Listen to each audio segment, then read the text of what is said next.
श्रीरामं भूयो भूयो नमाम्यहम्। यस्याङ्के च विभाति भूधरसुधा देवापगामस्तके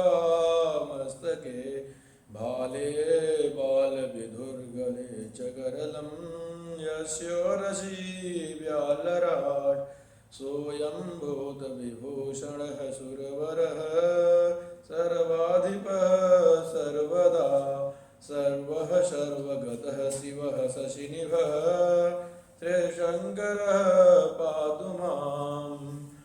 माता रामो मत्पिता रामचन्द्रः स्वामी रामो मत्सखा रामचन्द्रः सर्वस्वं मे रामचन्द्रो दयालुः नान्यं जाने नैव जाने न जाने बंदो तुलसी के चरण जिनकी नो जग काज कलि समुद्र बूढ़ लख्यों प्रकट हूँ सप्त जहाज सिय राममय सब जग जानी करहूँ प्रणाम जोर जुग पानी करहूँ प्रणाम जोर जुग पानी।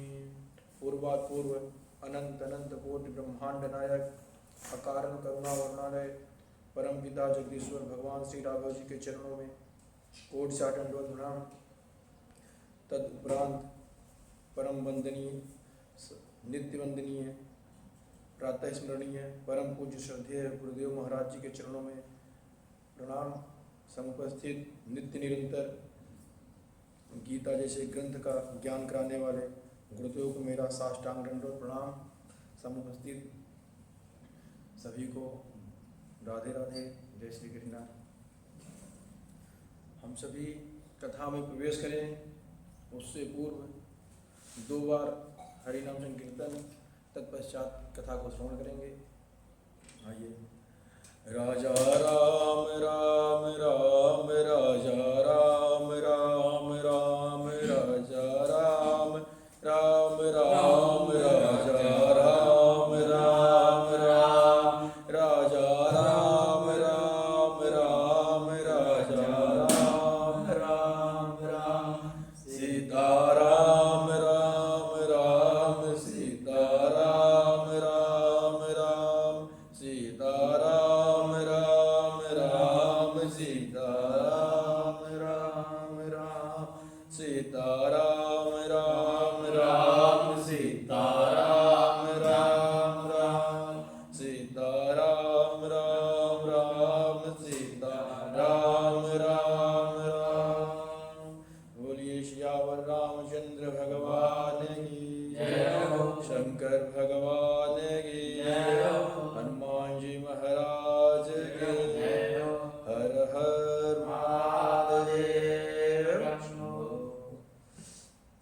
जैसा कि हम सभी पिछले सत्र में चर्चा कर रहे थे कि जब भगवान राम को विश्वामित्र जी उनके अपने साथ ले गए जहाँ ताड़का का वध किया, उसके बाद विश्वामित्र जी को विश्वास हुआ कि यही भगवान है जो साकेत के राम हैं, ये साक्षात स्वयं राम यही भगवान है। वो अभी तक उनको विश्वास नहीं हुआ था, जब उन्होंने ताड़का का वध कर दिया तब उनको विश्वास हुआ कि यह वही भगवान है।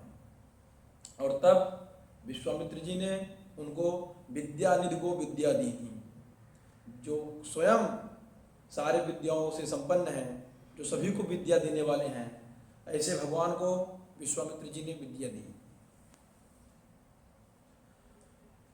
यहाँ पर एक बात विचार करने वाली है गुरुदेव कि हम लोग कितने भी बड़े हो जाएं, कितने भी अमीर हो जाएं या कितने भी बुद्धिमान हो जाएं, यदि हमसे बड़ा कोई हमें कुछ दे रहा है तो हमें सहस्र उसे स्वीकार कर लेना चाहिए, क्योंकि जो देने वाला व्यक्ति है वो उदार हृदय से देता है। उसे नहीं पता तुम कितने संपन्न हो, लेकिन वह जब दे रहा है तो प्रसन्नता से देता है, अपने उदार हृदय से देता है। तो हमें भी सहस्र उसे स्वीकार करना चाहिए, या नहीं सोचना चाहिए हमें क्या दे रहा है, हमारे पास तो है। हमें जो मिले बड़ों से अपने उसे सादर स्वीकार कर लेना चाहिए। अब भगवान ने तुरंत जैसे ही गुरुदेव ने उन्हें शिक्षा दी, उन्होंने तुरंत स्वीकार कर लिया। विद्या निधि इसलिए कहा गया क्योंकि वो विद्या के निधि हैं, उनको विद्यानिधि को विद्या दी। विश्वामित्र जी ने उन्हें राम जी को 2 विद्याएं प्रदान की, बला अतिबला। वाल्मीकि रामायण में आता है, न श्रमो न जरो वाते न रूपस्य विपर्यय न सुप्तम प्रमत्तम वा दर्शयन्ते नैरिता न बाह्वे सदृशो वीर्ये पृथिव्यामस्ति कश्चन त्रिषु लोकेषु वा राम न भवे सदृशस्तव बला चैव सर्वज्ञानस्य मातर पितामह सुते धैते वित्ते तेजः समन्विते। वाल्मीकि रामायण में आता है कि जो विद्या उन्होंने प्रदान की, बला और अतिबला, इससे भगवान राम और लक्ष्मण किसी भी अवस्था में रहेंगे, उन्हें न श्रम होगा, चाहे वो कुछ कितना भी कार्य कर ले, न परिश्रम होगा उन्हें, न थकावट होगी, ना उनको कोई बीमारी होगी, और ना ही उनके रूप में कोई कमी आएगी। वो जैसे थे वैसे ही रहेंगे, और ना ही उन्हें नींद आएगी और ना ही प्रमत्तना, आलस्य। वह चाहे कुछ भी करें, उन्हें किसी भी प्रकार की थकावट, अनिद्रा या कुछ भी नहीं हो सकता। वो चाहे किसी भी अवस्था में हो, उन्हें कोई मार नहीं सकता, उन पर कोई विजय प्राप्त नहीं कर सकता।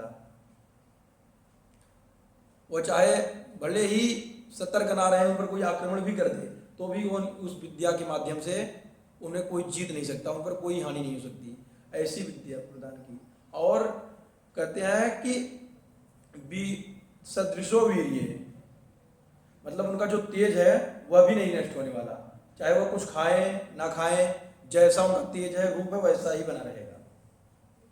ऐसी विद्या उन्हें विश्वामित्र जी ने प्रदान की। विद्या प्रदान करने के बाद अपने आश्रम ले गए।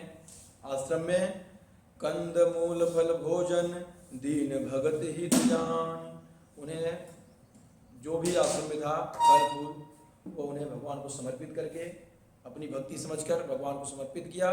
और रात्रि में भगवान नाम चर्चा हुई।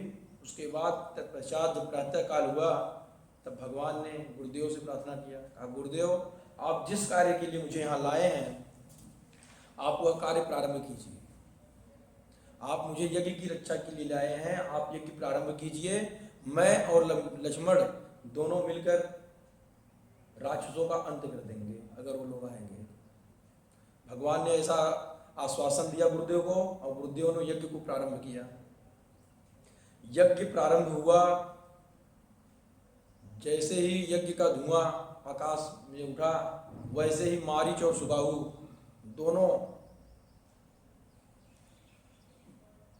गुस्से से आतुर होकर दौड़ पड़े आश्रम की ओर।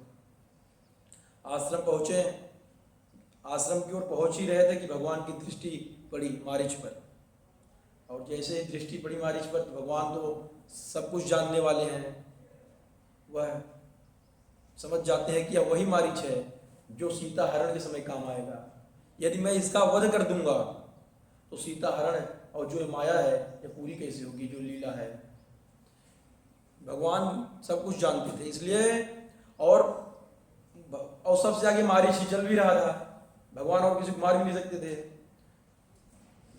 मारीच दौड़ा, भगवान ने उसे जान लिया कि अब मारना तो इसे ही पड़ेगा। तो भगवान ने बिनु फरमान राम ते ही मारा, सत जो जन गा सागर पारा। राम जी ने उसे बिनु फन, बिना फण वाले बाण से मारा। जो धनुष बाण में जो आगे पर पहना लगा होता उसे निकाल दिया, फिर मारा, क्योंकि अगर जो फण लगा होता अगर उससे मारते तो वह मारीच मर जाता। इसलिए भगवान ने पहले ही निकाल दिया, फिर मारा, और वह 7 योजन लगभग 4000 कुछ किलोमीटर जाके गिरा।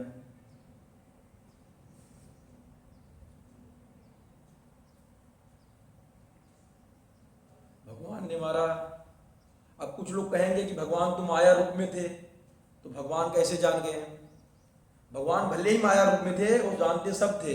इसका उत्तर हनुमान नाटक में मिलता है। लिखा है, हत्वा मुमुच दासु भावी विट्ट असौ मारीच मुग्राकृतिम।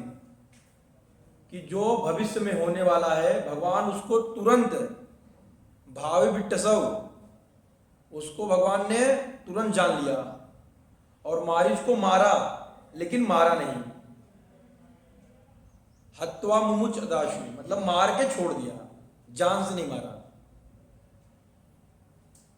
और इसका और भी प्रमाण, इसका और भी इसको पुष्ट करने के लिए मिलता है राम रत्नाकर रामायण में। वहां पर लिखा है कि बिनु मारिच न सीता हरण, तेह बिनु कहां दशानन मरण।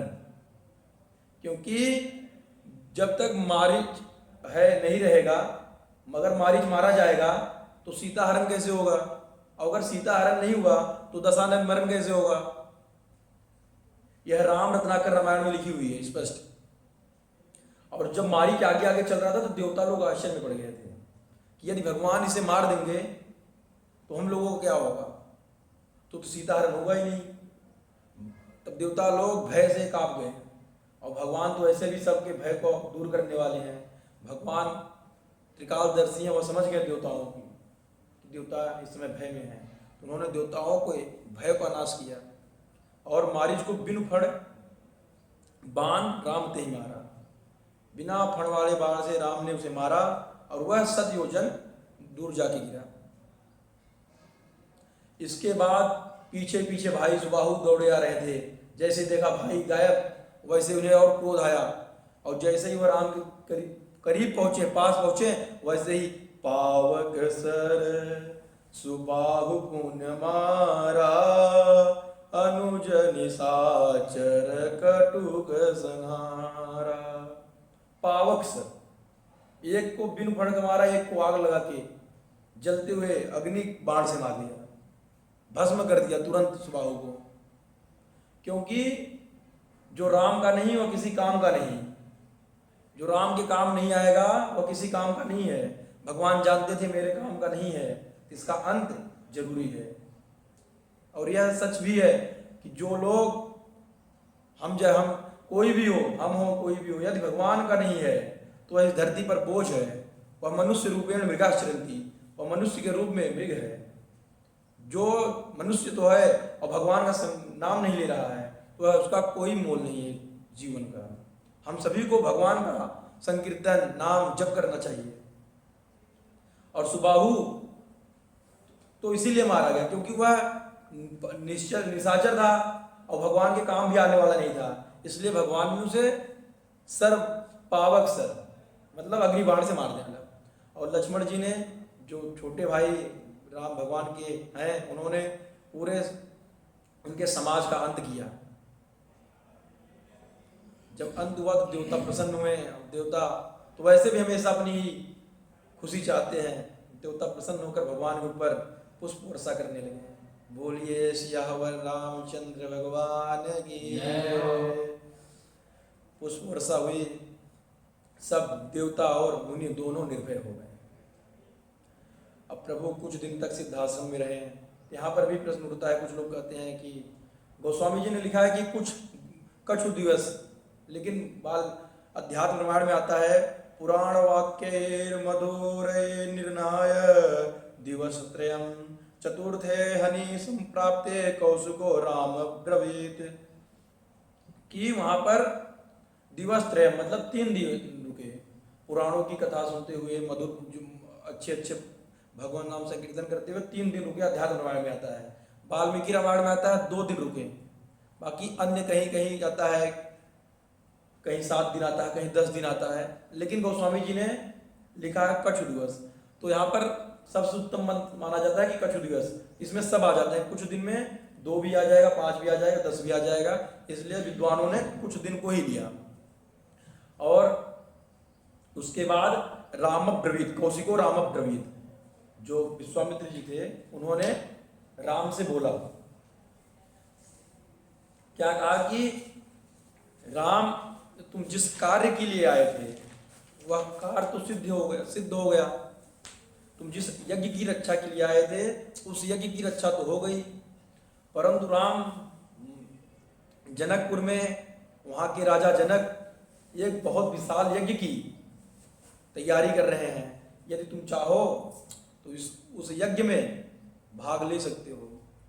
और जैसे ही गुरुदेव ने कहा भाग ले सकते हो, वैसे ही धनुष यज्ञ सुन रघुकुल नाथा, हरषि चले मुनिवर के साथा। जैसे उन्होंने सुना कि यज्ञ, वैसे ही खुशी हो गए भगवान, खुशी के नाते उनके साथ चल दिए हैं। यहाँ पर एक चीज भगवान के बारे में एक चीज विचार करने वाली बात है गुरुदेव, कि भगवान जो थे उन्होंने सोचा, उन्होंने विचार नहीं किया। गुरुदेव ने कहा, वो तुरंत तैयार हो गए और हरष ही चले रघुकुल नाथ, मतलब वो प्रसन्नता के साथ चले। यहाँ पर हम लोग शायद सभी जानते हो, आपने भी पढ़ा हो, एक श्लोक आता है, प्रारभ्यते न खलु विघ्न भयन नीचहि, प्रारभ्य विघ्न बहिता विमरन्ति मध्या, विघ्न पुनः पुनरपि प्रति हन्यमाना प्रारभ्य चोक्त मजना प्रत्यजन्ति। कि जो लोग नीच लोग होते हैं, तीन प्रकार के लोग होते हैं, नीच, मध्यम और उत्तम। जो लोग नीच लोग हैं वह कार्य को प्रारंभ करने से ही पूर्व बहुत प्रकार के नाटक करने लगेंगे कि कार्य करें, होगा कि नहीं होगा, अगर हम एक ऐसा करें तो ऐसा होगा, हमारा कार्य सफल ही नहीं होगा। बहुत प्रकार के उनके सामने पहले विडंबना आ जाती है, वो कार्य प्रारंभ ही नहीं करते। और दूसरे प्रकार के लोग जो मध्यम लोग के श्रेणी के लोग हैं, वह कार्य तो प्रारंभ करेंगे, लेकिन बीच में अगर उनके सामने कोई समस्या आई तो वह कार्य को वहीं रोक देते हैं, वो विचार नहीं करते कि हम आगे भी कर सकते हैं। लेकिन जो उत्तम प्रकार के लोग हैं वह कार्य को प्रारंभ भी करेंगे और अंत भी करेंगे कार्य का, चाहे कितने भी विघ्न आ जाएं, वह कार्य का जब तक समापन नहीं कर देंगे तब तक कार्य करते ही रहेंगे। और कार्य करते ही रहते हैं प्रसन्नता के साथ। कार्य हो, जब हमारा कार्य पूरा कब होगा? प्रसन्न जब हम रहें, हम कोई कार्य अगर प्रारंभ कर रहे हैं तो हम अगर प्रसन्नता से करते हैं, उसे बोझ नहीं मानते, तो हमारा कार्य पूरा होता है। यदि हम उसे बोझ मान लेते हैं तो वही नीच और मध्यम की श्रेणी में मान जाते हैं। कार्य तो पूरा स्टार्ट प्रारंभ करेंगे परंतु समाप्त नहीं करेंगे, या तो करेंगे ही नहीं। हमें क्योंकि बोझ लगने लगता है, यदि हमें बोझ लगेगा तो हम नहीं करेंगे। लेकिन जब भगवान, अब हमें भगवान का स्वभाव देखना चाहिए। हम भले ही कहते हैं जय श्री राम, राम कहने से कुछ नहीं होने वाला। जब तक हम उनका अनुचरण नहीं करेंगे, उनका अनुसरण नहीं करेंगे, तब तक कुछ नहीं होने वाला। भगवान का स्वभाव देखिए, जैसे गुरुदेव ने कहा कि धनुष यज्ञ की एक यज्ञ प्रारंभ है, आप अगर चलना चाहें तो चलें, तो भगवान सुनते ही चल दिए, बिल्कुल विचार नहीं किया।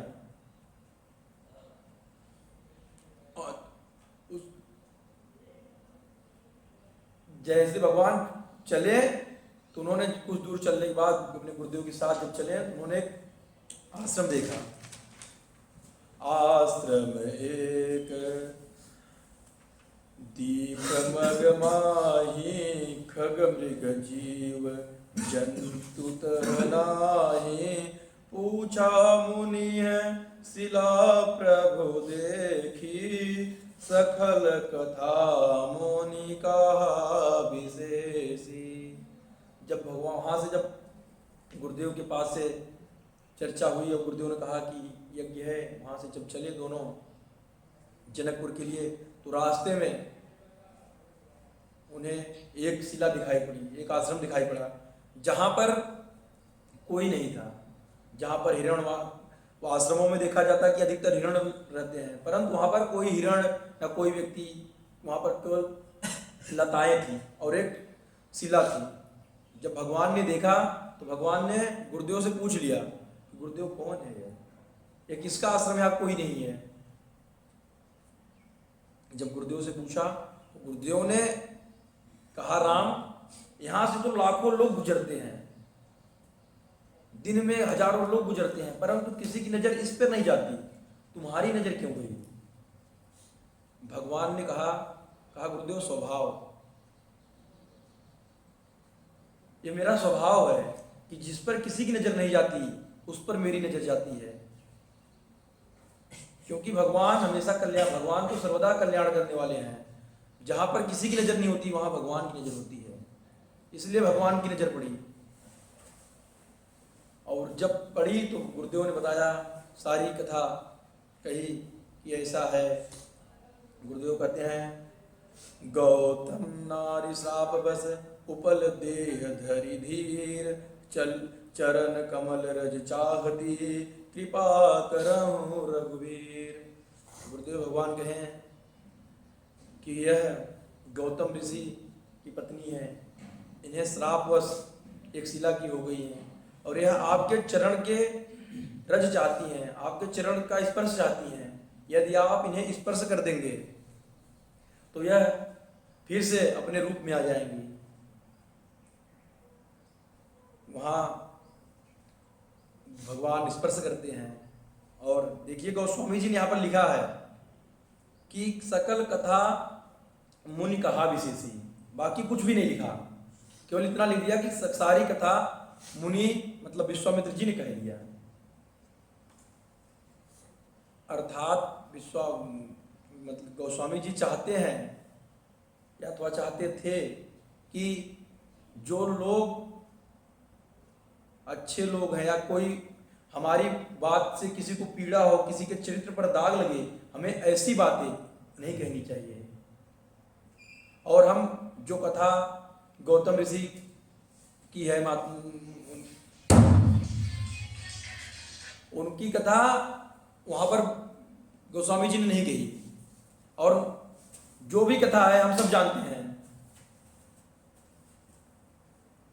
मैं यहाँ पर इस कथा पे हम ध्यान नहीं देंगे, हम कथा में आगे बढ़ते हैं। तो जब विश्वामित्र जी कथा सारी बात हो गई, भगवान चले, क्योंकि हमें हमेशा ध्यान रखना चाहिए कि किसी भी चरित्र पर यह दाग लग रहा हो, किसी का कोई अपमान हो रहा तो हमें वह कथा नहीं कहनी चाहिए। गोस्वामी जी फिर उसके बाद इतना लिख के कथा को आगे बढ़ाते हैं। उसके बाद भगवान जब स्पर्श करते हैं वैसे ही माता अपने रूप में आ जाती हैं, और जब रूप में आती हैं तो कुछ बोल नहीं पाती, इतनी अधीर हो जाती है प्रेम के, केवल भगवान को देखे जा रही हैं और नेत्र से आंसू टपक रहे हैं, गिर रहे हैं। माता बोलना तो बहुत कुछ चाहती हैं परंतु कुछ नहीं बोल रही हैं, क्योंकि जब प्रेम प्रगाढ़ होता है तो व्यक्ति बोलने के सामर्थ्य खो देता है, वो बोल नहीं पाता। कहते हैं ना, जब अनंत हो गया, रोम रोम संत हो गया, बदन बन गया। प्रेम जब अनंत हो गया, रोम रोम संत हो गया, संत अब महन प्रेम। और फिर कहते हैं कि लाली मेरे लाल की जित देखूं तित लाल, लाली देखन मैं गई मैं भी हो गई लाल। और प्रेम की सीमा तो यह है कि ढूंढा तुझे कहाँ नहीं, पाया तेरा पता नहीं, जब तेरा पता नहीं अब मेरा पता नहीं। और यही इस समय माता का हाल है। वह अभी तक उनका पता नहीं था, अभी तक वो शिला के रूप में थी, और जब उनको अपना पता चला तब प्रभु का पता भूल गई। अब जब उनके सामने है तो कुछ बोल नहीं पा रही हैं, केवल देखे जा रही भगवान को। भगवान उनकी ओर देखते हैं, कहते माता आप कुछ कहना चाहती हैं? माता कहती कहना तो बहुत कुछ चाहती हूँ पर मैं कह नहीं सकती, मेरे पास शब्द नहीं है। कहते माता बोलो तो सही। तब माता बोलती हैं, कहती हैं कि लोग कहते हैं कि यह तुम्हारे पति गौतम ने श्राप दिया है, ऐसा लोग कहते हैं कि उनके श्राप से तुम पत्थर हो गई हो। भगवान ऐसा नहीं है, उन्होंने मुझे श्राप नहीं दिया, उन्होंने तो मुझे तार दिया। जो श्राप देता वो तारता नहीं है, उनका श्राप मेरे लिए तो आशीर्वाद था। यदि बस मुझे श्राप नहीं देते तो मैं कभी आपके दर्शन नहीं कर पाती। भगवान से वहां पर बहुत चर्चा करती हैं वो। भगवान सुन रहे हैं, माता उनसे विनती कर रही है। माता उनसे कहती भगवान आप ने जो मुझे चरण स्पर्श कराया है, यही चरण इस जो सबसे पहले इसी चरण का रज जो है गंगा जल भगवान शिव ने अपने मस्तक पर धारण किया है, यही इसी चरण की पूजा सबसे पहली बार ब्रह्मा जी ने किया है। और मैं पापनी, मुझे इसी चरण